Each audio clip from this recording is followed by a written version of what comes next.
Dari Auditorium Perdana Angkasa Puri, RTM dengan bangganya mempersembahkan debat perdana. Dengan perantara anda, Datuk Johan Jaafar. Assalamualaikum warahmatullahi wabarakatuh. Salam sejahtera.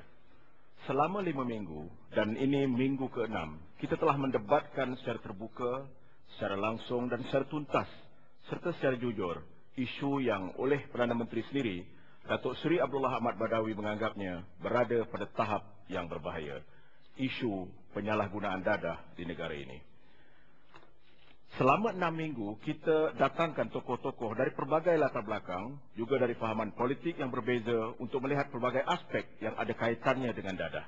Kita telah melihat puncanya, kita telah melihat kesannya, kita telah menilai peruntukan undang-undang yang berkaitan dengannya, dan kesan serta implikasinya. Kita juga telah melihat pusat-pusat serenti negara ini, dan kita melihat juga kejayaan dan kegagalan pelaksanaan kempen anti dadah negara ini. Tokoh-tokoh yang datang ke auditorium ini belum tentu bersetuju dengan cara dan kaedah, pendekatan dan pemantauan, atau punca dan sasaran. Tetapi mereka sedar betapa seriusnya isu ini. Mereka tahu ini isu yang melampaui bangsa dan agama. Ini isu besar yang harus ditangani bersama. Mereka sedar kesannya pada diri mereka yang terlibat, pada keluarga, pada masyarakat, dan pada negara. Apakah yang sebenarnya berlaku dalam masyarakat kita hari ini? Apakah punca sebenar hingga terjadi masalah ini? Dalam soal yang penting ini, kita perlu tanyakan, apakah kita mampu membebaskan Malaysia dari dadah menjelang tahun 2015? Debat perdana mengenai dadah ini disiarkan secara langsung oleh TV1 ke seluruh negara. Dan selain saudara penonton yang menyaksikannya di KJTV masing-masing, program ini juga diikuti oleh para hadirin di Auditorium Perdana RTM.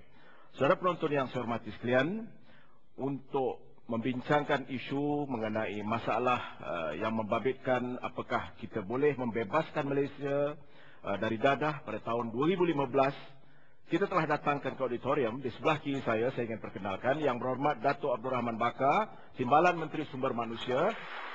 Beliau juga ialah Ahli Parlimen Marang Terengganu.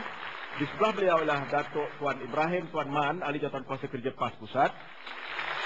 Di sebelah beliau ialah Yang Berhormat Devanami S. Krishna Sami, iaitu Ahli Parlimen Cameron Highlands.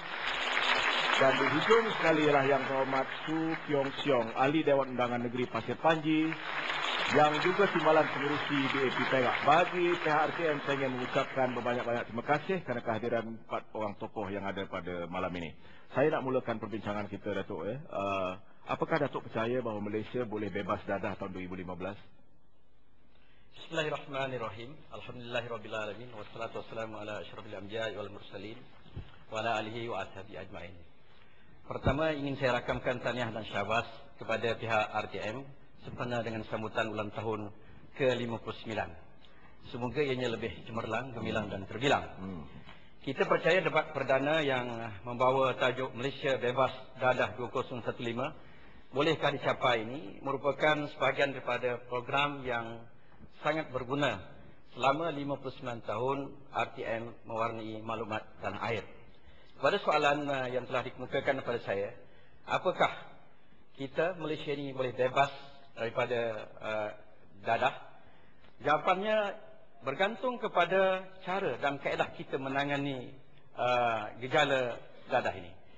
Dan saya suka bertolak ataupun mulakan pandangan saya ini mengenai bagaimana untuk menghapuskan gejala dadah ini, iaitu bertolak kepada dasar dadah negara. Dasar dadah negara Malaysia sangat jelas, iaitu mahukan negara ini bebas dari ancaman gejala dadah menjelang tahun 2015. Walaupun banyak pendapat mengatakan ia adalah satu perkara yang mustahil kerana sudah 20 tahun negara ini dilihat mempunyai peningkatan yang agak ketara dalam soal dadah ini.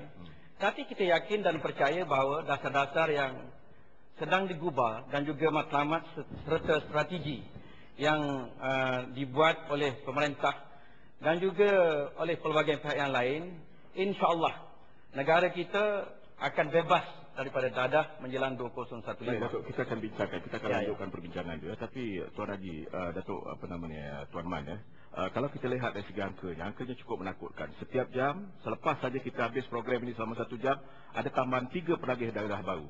Artinya kita bercakap tentang 412 orang satu minggu, 1,650 orang sebulan, 19,000 lebih kurang dalam masa setahun.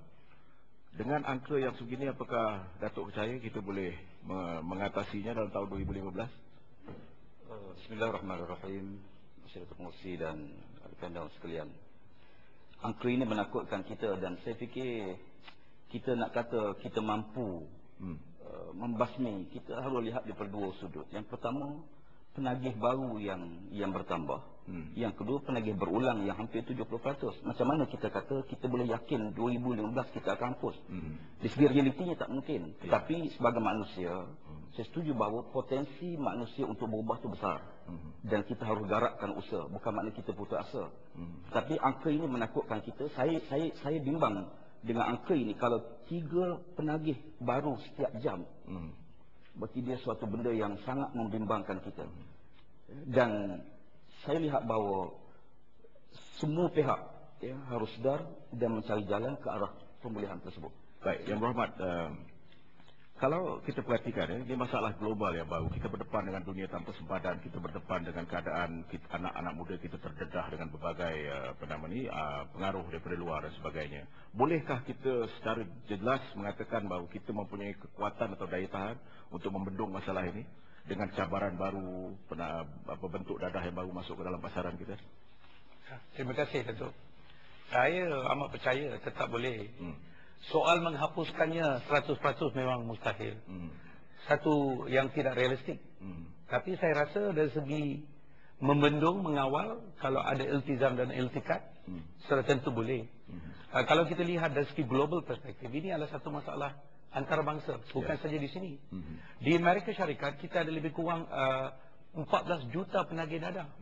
Dan mereka membelanjakan sebanyak USD 64 bilion ringgit untuk menghapuskan masalah dadah ni.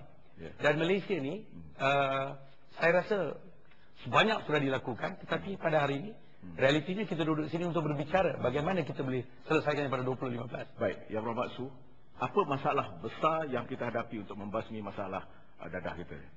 Pada pertama, salam sejahtera kepada para hadirin dan penonton di rumah. Pada pendapat saya, masalah ni adalah dari segi pendidikan. Sekiranya kita mengubah dasar pendidikan dari mulanya, memberi mereka remaja dan budak-budak satu peluang dan juga pengajaran ancaman dadah, ia akan memberi satu kesan bila mereka dewasa dan mereka tidak akan begitu terlibat dalam ketagihan dadah. Maksudnya Yang Berhormat, kempen ini harus bermula pada peringkat peringkat mula di mana budak-budak boleh diajar, lebih senang diajar, dan juga perangai ibu bapa adalah sangat penting di dalam peringkat mana Yang Berhormat? Peringkat tadika, dari sekolah rendah? mungkin dari sekolah rendah, budak-budak tingkat dari darjah 6 ataupun darjah 5 diberi. Ada sebarang negara yang telah melakukan atau melaksanakan program seperti ini? Memang di sekolah terdapat program-program seperti ini dijalankan oleh pemadam. Tapi apa yang kita hendak adalah kita nak tengok lebih giat program-program yang dijalankan untuk membenteras dadah di Baik, Yang Berhormat Datuk Abdul Rahman, kita telah membelanjakan wang yang banyak. Kita ada masalah penagihan